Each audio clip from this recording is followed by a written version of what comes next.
Hey there, boys, girls, and flying squirrels. My name's Joe Keyport, and you're listening to the Ear Coffee Podcast.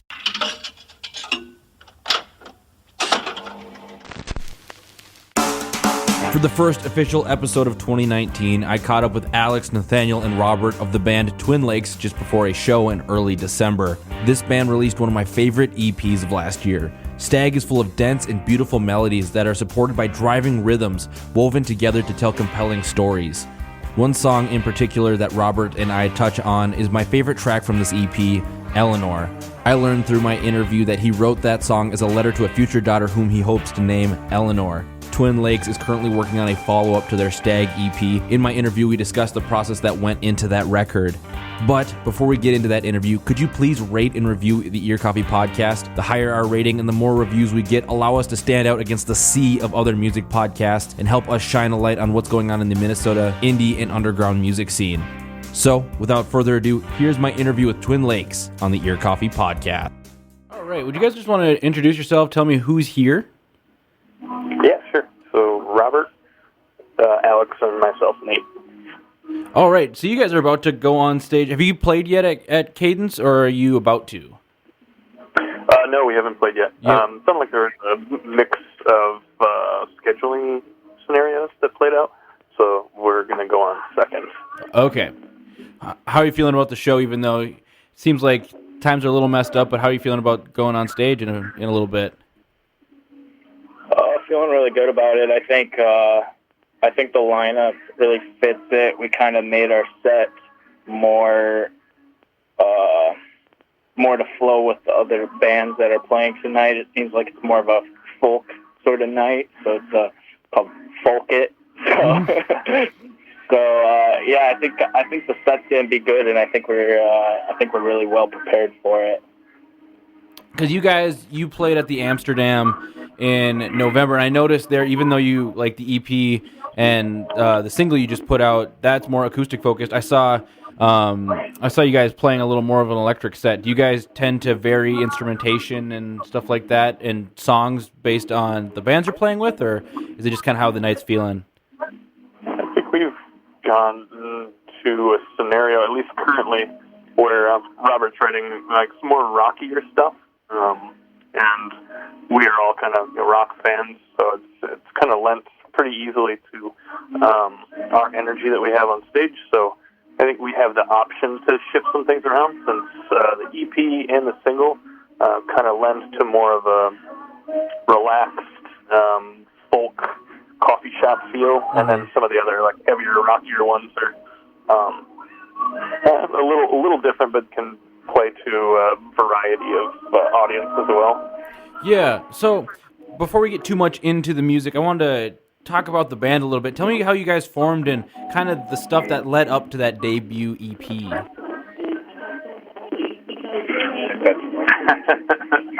So I just moved to Rochester about a year ago for a job. I'm actually a nurse. Me and Nate are both nurses at Mayo.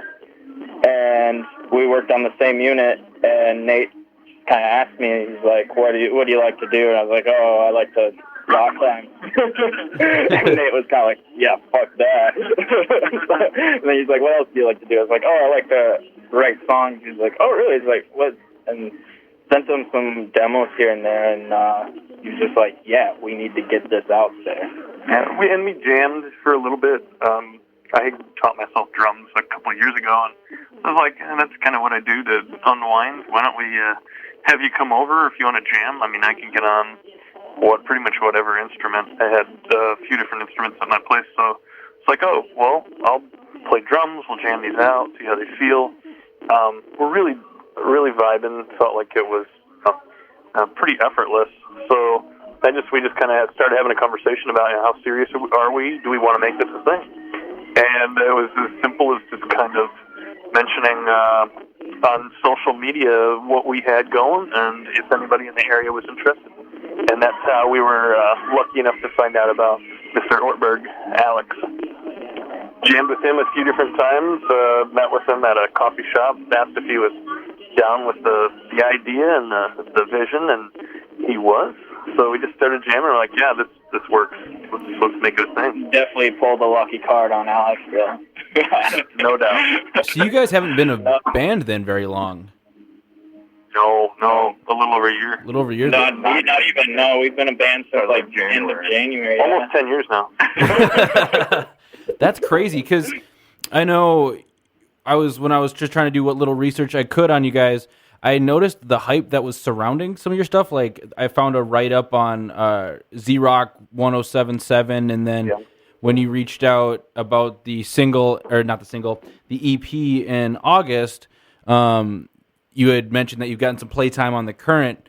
Kind of how how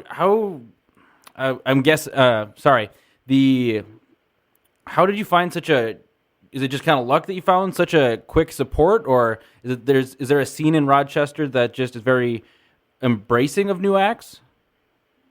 Well, it's definitely evolving. I'm from the area. I was born and raised really close to Rochester, and it was much harder when I was in my 20s in comparison to now that I'm in my 30s. So I think there's much more of a focus on what a music scene can bring to Rochester. Mm-hmm. And the Mayo Clinic's like really focused on this DMC project, which is essentially like building up the music scene. So we got tapped for a couple of other things too related to that. So I mean, my guess is that as it's evolving, we were just kind of right there at its precipice. I mean, I wouldn't blame it all I wouldn't put it all on the shoulders of the environment either. I feel like all three of us in this band are very determined individuals, and we are not afraid to reach out to people and try to get things going, because half the time, honestly, it's just about talking to people, just about asking. And a lot of times, people are very open and people are very nice and receiving to that. Is that how you guys found kind of a spot on like Z-Rock 1077 or at the current? Did you just send them like a copy of the EP, or how did that work? No. Yeah, Robert's right. And we've kind of looked at what our options are and what are the resources at our disposal, and not afraid to kind of knock on some doors and ask for a little bit of interest in our stuff. So yeah, we sent stuff to Andrea Swenson over there at the Current, which we are very thankful. Shout out to Andrea Swenson. And she played us on like one of the local shows. Mm-hmm. Yeah, so we got that nod there. We recently got airplay in Converge Radio 99.9 in Eau Claire, Wisconsin. And Z-Rock was, again, just kind of how the scene is evolving, and there were some passionate folks that were over at Z-Rock that reached out to us. I had bugged them earlier saying, hey, you guys should, like, cover our Rise, because we hadn't even put a band together yet. I'm like, do you want to, like, chronicle how this works? But they kind of they kept focused and kept tabs on us as things went. We didn't necessarily do making of the band. He did that. But yeah, no, we've just kind of made friends along the way, and it makes a big difference being approachable as a band and people wanting to work with you or give you an opportunity to have your stuff played. Excellent. That's really cool. So let's talk about Stag a little bit. So what was the writing or the period around writing and recording Stag like? Obviously you haven't been a band very long. Had those songs sat around previously to the band forming, or did you guys write that together? How did that work? So all of those songs were probably written within probably a 9-month period. Okay. Around. So I can remember distinctly where I was at when I wrote those songs and whatever, there's, what can I say, they definitely take a whole other form when I bring them up to, Alex and Nate and stuff, and, again, like I said, we really lucked out with having Alex in our band, because, so January, we meet up, we jam one, and it's yeah, we'll be a band, and then within, a week, I swear to God, it was a week, Alex was well, I guess we should start recording some stuff, and I was like, damn right, we should start recording. And to give Robert some credit too, for me to be able to really understand what he was going after when I first met him, he had quite a few like bedroom recordings done where he was able to send me a demo of sorts and some of the songs and their more finished versions. So it was really a lot easier for me to see that motivation, and it ported really well to having two more individuals sit in and kind of give our little flavor to them. And it didn't take long at all before that EP was like standing on its own 2 feet. Like, holy crap, that went really quick. But they turned out fantastic. Like we said, we've been super lucky in the idea of tapping Alex, since he has a ton of feathers in his cap. It helps a lot with the production of the EP was pretty effortless, really fun. So did you guys self-produce, or I should say, did you produce this, or was this done did you do it in a studio, or was this done in like a home setting? I think it was done in Robert's bedroom and my basement. I think those were the two places that we recorded, and then we mixed in my basement as well. So the post-production, we mastered at Carpetwood Studios in Rochester. Okay. Zach Zern did our mastering. But yeah, other than that, it was all in-house. So is the project entirely like self-funded, self-produced, or did you go through a label down there, or how did that work? It was all completely independent. Yeah. So since it was released about 8 months ago in May, Stag, probably one of my favorite local releases of 2018. How do you feel that that material has aged? How have audiences reacted to it? Say that again? Sorry, man. Oh no, you're good. So how do you feel that material has aged since it was released about 8 months ago? How have audiences reacted to it as you've played it live? Again, I feel like from the reception we get from our friends and stuff, it seems like we're improving more and more on the live setting, and I feel like it's taking its own separate form. We're doing different things to the songs and stuff, and Well, I definitely, like, Fiends always comes up at shows where they're like, have you played Fiend yet? You played Fiend yet? So that's kind of at least one thing that I've been able to measure, at least for people pulling from that EP. And they have been evolving. We do, an extra little bit on the end of Eleanor. The beginning of Ring on Her Left Hand is always different. Fiend, we double time version. We do a disco version every now and again when we want to. Depends on how many beers we've consumed. Yeah, Loneliness on Turbo, they're 10 to 15 clicks faster than the record. So, they have evolved, especially in the live setting. And a few of them will evolve further on into our next couple records. So, since you've mentioned audiences ask for Fiend, have you found that a lot of the audiences know your material who come to your shows? I know there was one show in specific that we played locally in the Roch, but there were like a handful of girls that were like singing word for word, and it was kind of confusing to me. I just wasn't expecting it. But yeah, no, there's definitely songs that I think really speak to people, and Robert's writing approach really is quite palatable. So I think at least 2 different shows I've seen people like singing along with it, and it's pretty badass. I'd say it's exciting to see. One track I really want to talk about from the EP, and it's one of my favorites. It's titled Eleanor. Tell me about that track and kind of the themes and the story in it, because it feels almost biographical. Is it a story you pulled from to turn into a song, or is it a completely a narrative you created yourself? Kind of walk me through that.